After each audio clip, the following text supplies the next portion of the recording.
Hey there, I'm Mark from Spectrum Pulse, and today we have From Luck Won't Save You Through the Mountains of Melancholia.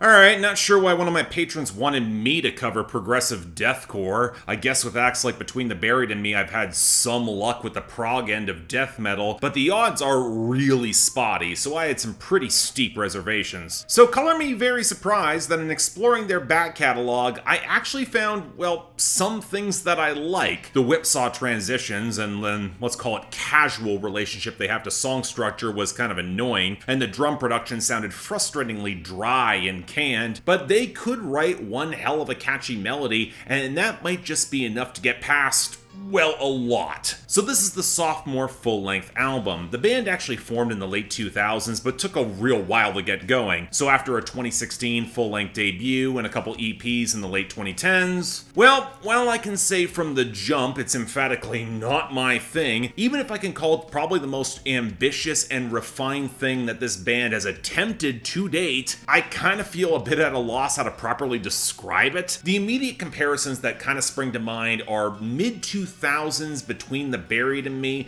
maybe a little bit of the Human Abstract as well, with borderline mathcore adjacent swerves and time signature and structure and groove, combined with a lot of gleaming progressive melodies and utterly wild genre experimentation, where I'd call it ridiculously kooky if I wasn't certain upon reading the lyrics that the band is deadly serious, and where I'd say that the anchor point might be the guttural chugging deathcore if I thought this band had a coherent anchor point at all. Now, that's not saying there hasn't been refinement or that there isn't quality or talent here. The drum mixing is the most refined that it's ever been. There is more of a defined bass line in several passages, and despite how much the album's prog flourishes really rely on hammering on various voices of arpeggiated chords in the riffs or in the keyboard sections, where you can't stop hearing it once you realize it, I can't deny the album's got flair and color and abundance of ideas, the bassy pop music of the title track with the feminine sung vocals, the quirky melodic breakdowns on White Myth of the Monolith that comes with some pretty great guitar solos. The internal logic is probably the most consistent on those two songs. Then you got the borderline mariachi of the wandering Wayfarer's woes, and the synth-heavy flash of Necrotic Chant in Aperture Hermit. But what this album does not have are striking melodic hooks, or transitional passages.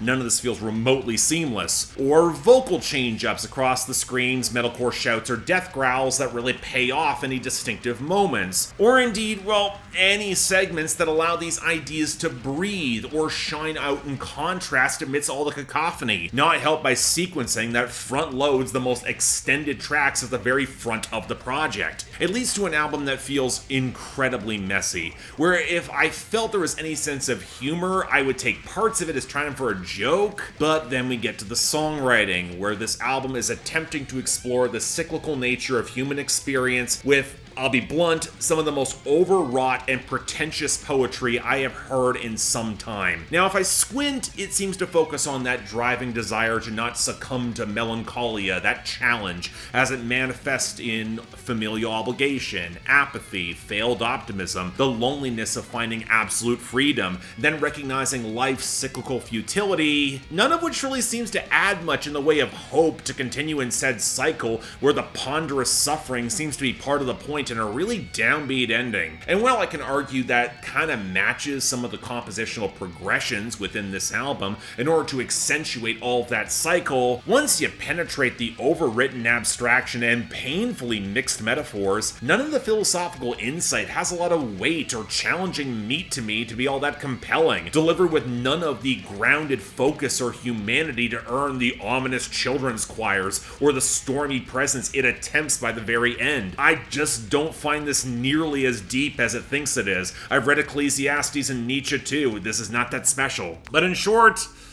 okay, look, I can recognize when something is just not for me at all on a sonic level, and that is probably Luck Won't Save You's most ambitious and refined project. But it's also an album that really wants to be seen as more challenging and impressive as it is within its own lane. So once you identify the melodic patterns and thematic arc, the messiness in the composition, and the lack of sophistication in the structure or lyrical insight, it gets really distracting for me. It reminds me a lot of the sort sort of ambitious personal project that takes a really long time to finish, but probably needed an editor much early in the process. Not to get rid of the wild swerves, but better focus them. And yes, I am speaking from experience here, which is why I don't want to outright denigrate the project, but let's be real, you've probably heard this sound done better 15 to 20 years ago, and while the flashier talent is impressive, I'm not sure it's going to hold up much longer.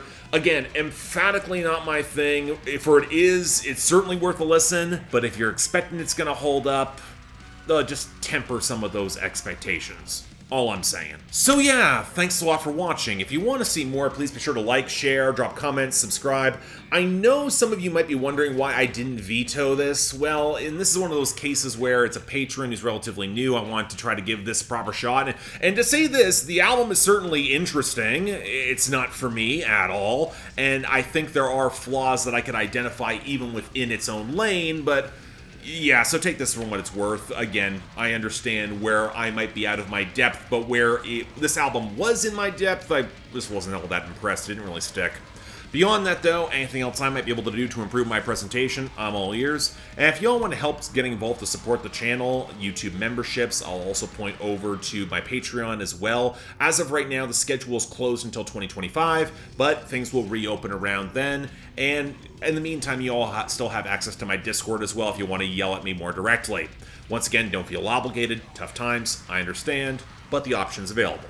Till then, I'm Mark, you're watching Spectrum Pulse, and I'll see you next time.